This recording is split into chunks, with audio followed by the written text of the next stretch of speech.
Assalamualaikum warahmatullahi wabarakatuh. Nama saya Wahono Sriyodo Sasongko. Pada mata kuliah studi komparatif pendidikan di berbagai negara, ada tugas tutorial 1.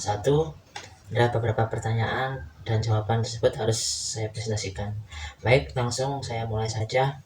Pada pertanyaan pertama, jurnal yang telah dicinta yang berkaitan dengan isu sosial, politik, dan budaya. Saya menemukan atau memilih judul artikel di Sinta, yaitu keterkaitan antara politik pendidikan, kebijakan pendidikan, dan kekuasaan serta implikasinya pada praktek pendidikan di lembaga pendidikan. Saya menganalisisnya begini, bahwasanya kekuasaan politik akan menentukan dan mengarahkan seluruh sistem pendidikan sesuai kebijakan dan arah politik. Yang kedua, saya menganalisis juga menemukan ketidakstabilan kebijakan bisa membingungkan lembaga pendidikan termasuk pendidik, siswa, dan muridnya. Praktek pendidikan seringkali menjadi ruang realisasi sekaligus uji efektivitas kebijakan dan kekuasaan dalam pendidikan. Di dalam pertanyaan berikutnya, saya mengaitkan yang terjadi di sekolah kami. Yang pertama, pada dasarnya sekolah kami yang ada di Perhutani itu alhamdulillah semua siswa diberi kesehatan jasmani maupun rohani.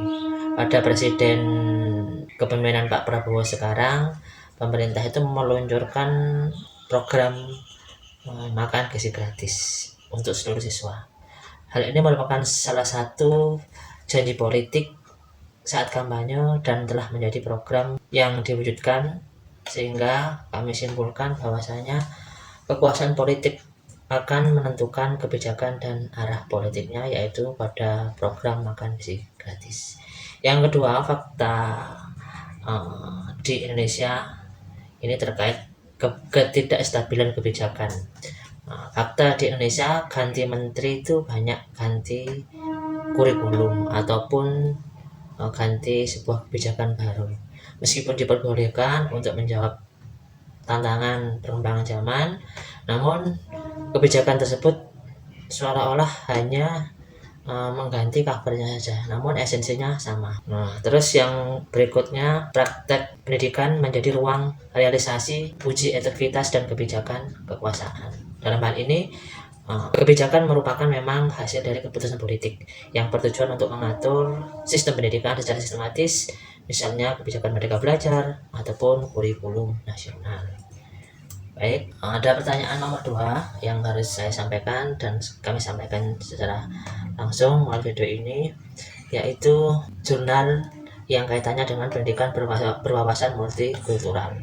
Yang pertama, saya memilih jurnal pendidikan berwawasan multikultural di Lembaga Pendidikan Islam, konsepsi dan implementasinya di MI Negeri Baju Ponorogo.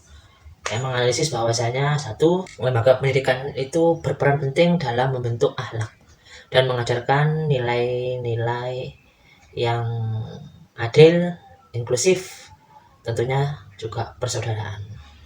Yang kedua, saya menganalisis menemukan bahwasanya wawasan multikultural itu menjadi bagian penting dalam memperkuat nilai-nilai keislaman yang humanis.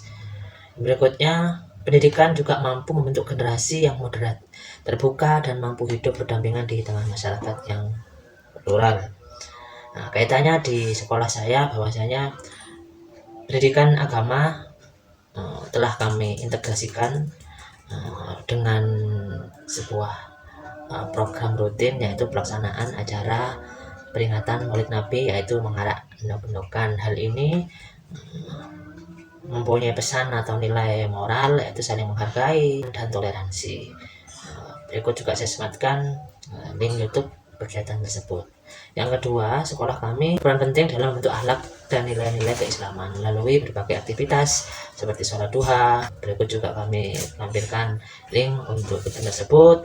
Yang berikutnya kaitannya dengan di sekolah kami, nomor 3 yang kami temukan adalah anak-anak di sekolah kami ini kami didik untuk membentuk generasi muslim yang moderat, terbuka, dan mampu hidup berdampingan di tengah masyarakat. Karena itu biasanya kami mengoptimalkan dengan mengadakan lomba-lomba seperti pidato yang dilaksanakan di sekolah maupun di luar sekolah. Saya akan menjawab pertanyaan nomor 3, bahwasanya yang jurnal yang terakhir Sinta, yang mana kami memilih teknologi informasi dan komunikasi pada pendidikan dasar, tinjauan kritis dan implikasinya.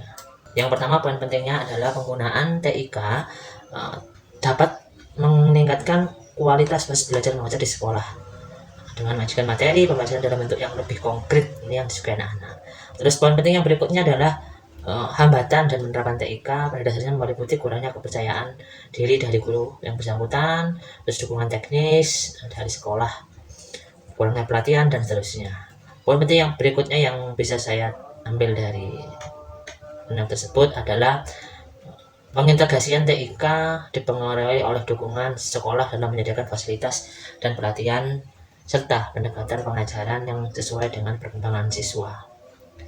Kaitan di sekolah kami, yang pertama ini penggunaan teknologi informasi dalam pembelajaran.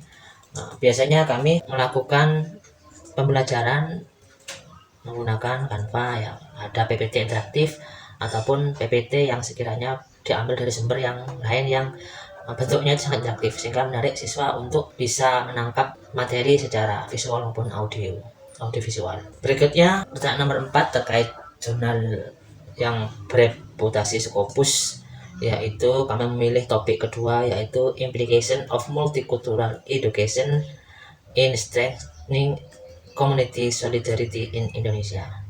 Nah, dari jurnal ini dapat dianalisis bahwa yang pertama, Indonesia yang memiliki ribuan suku, bahasa, budaya, pendidikan multikultural menjadi strategi penting untuk memperkuat kesatuan dan keberagaman.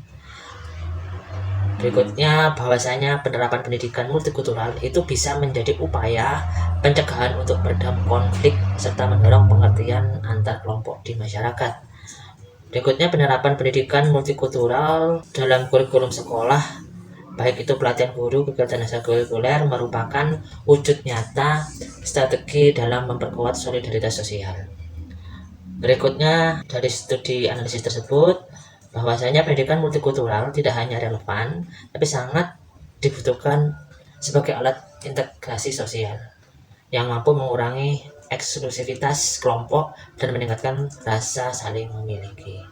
Poin pentingnya yaitu berdasarkan berbagai literatur yang dikaji, penerapan pendidikan multikultural sangat efektif dalam memperkuat solidaritas sosial di Indonesia, terutama dalam menghadapi tantangan perbedaan budaya, pendidikan, dan mampu menciptakan masyarakat yang saling menghargai, toleran, bersatu dalam keberagaman. Demikian penyampaian presentasi dari tugas tutorial 1. Kurang lebihnya mohon maaf. Saya akhiri. Assalamualaikum warahmatullahi wabarakatuh.